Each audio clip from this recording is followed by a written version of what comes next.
El episodio inicia con el cumpleaños de Jordan, la hija de Frank Black.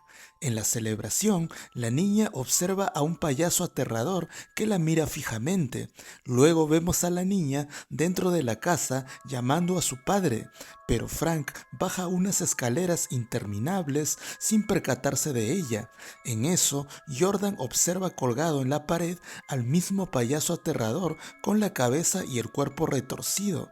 La niña grita de miedo y al instante despierta, pues solo fue una pesadilla y su padre la consuela.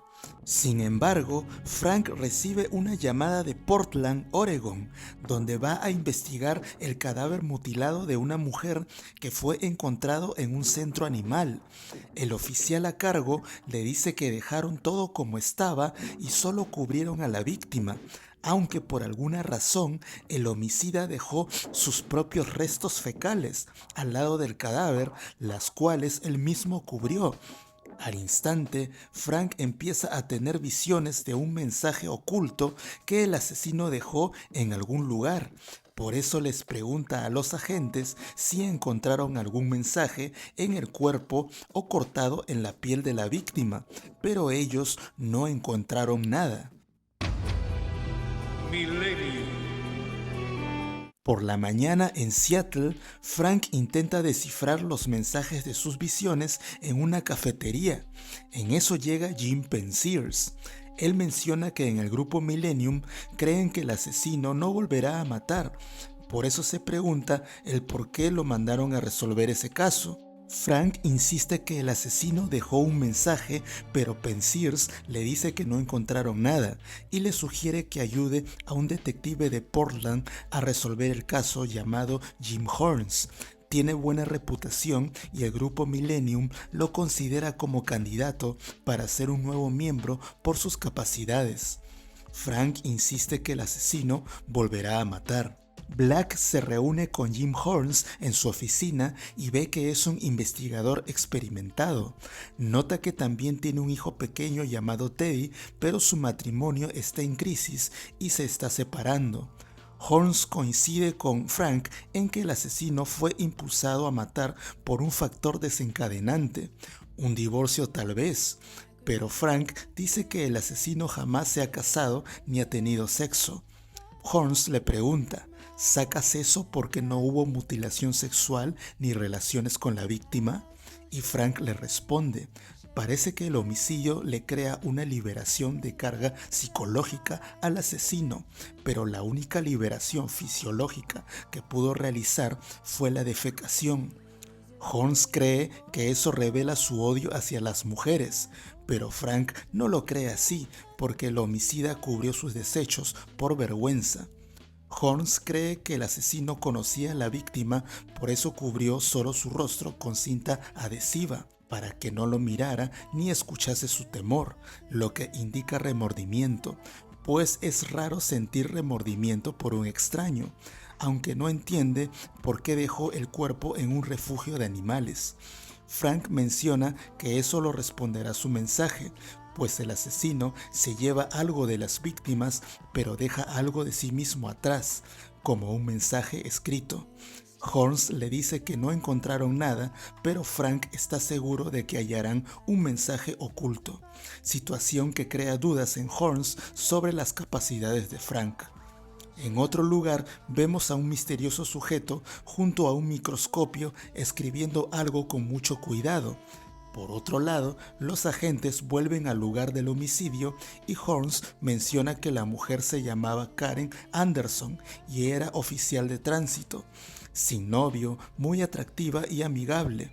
Su uniforme fue encontrado en otro lugar, pero las manchas de sangre en la ropa indican que fue desmembrada con el uniforme puesto.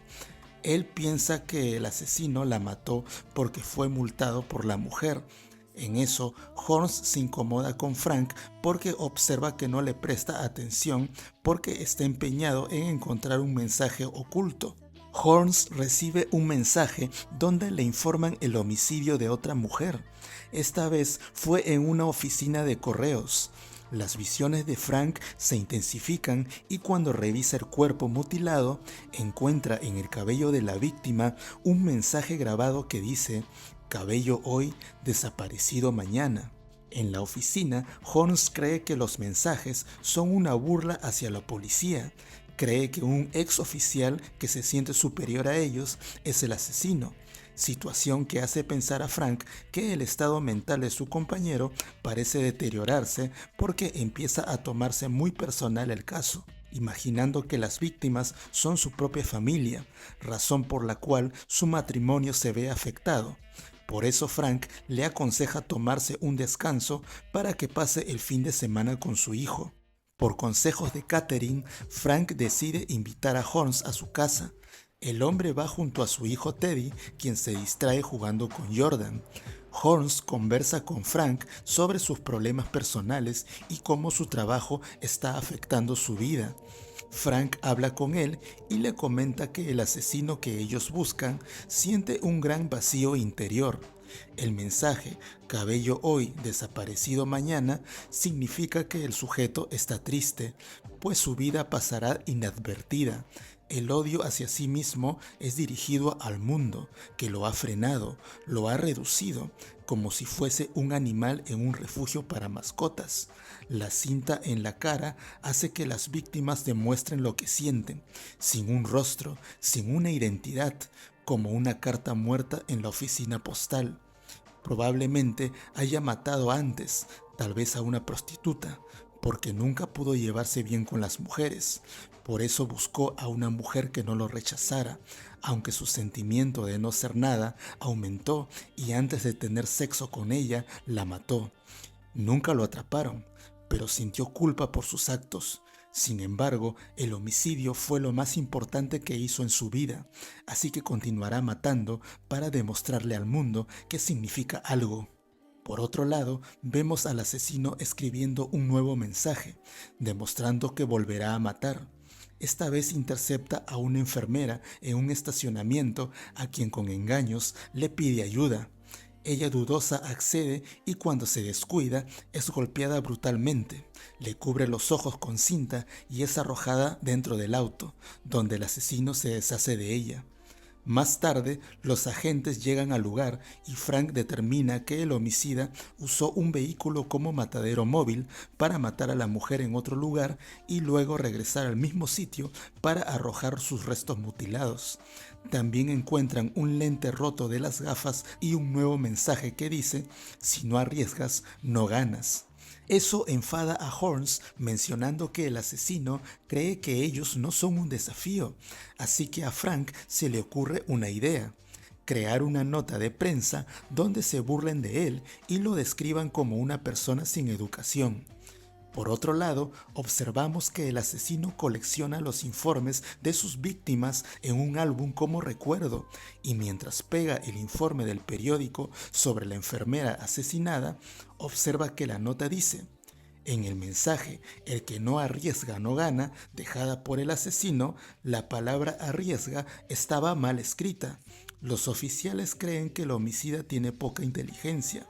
Eso desespera al criminal y cae en la trampa, pues la idea es que sienta interés en corregir su error y asista al velorio de la enfermera, donde será atrapado por los oficiales. Cuando todos se retiran, los oficiales esperan ansiosos la llegada del criminal. En eso observan a alguien acercarse al lugar, entonces dan la orden de atraparlo y el primero en llegar es Holmes, quien ataca al tipo, pero resulta que solo era un paciente que quería dejar sus condolencias. Frank le reprocha por tomarse muy personal los homicidios, añadiendo que si sigue así se volverá loco. Cuando Frank revisa se da cuenta que el asesino sí estuvo en el lugar, pues dice que al hospital les entregaron 30 cruces para ponerlas allí, y observa que hay una más con la palabra arriesga, escrita correctamente, lo que determina que el homicida estuvo allí. Las imágenes de vigilancia indican a posibles sospechosos, los cuales fueron impresos y repartidos en volantes.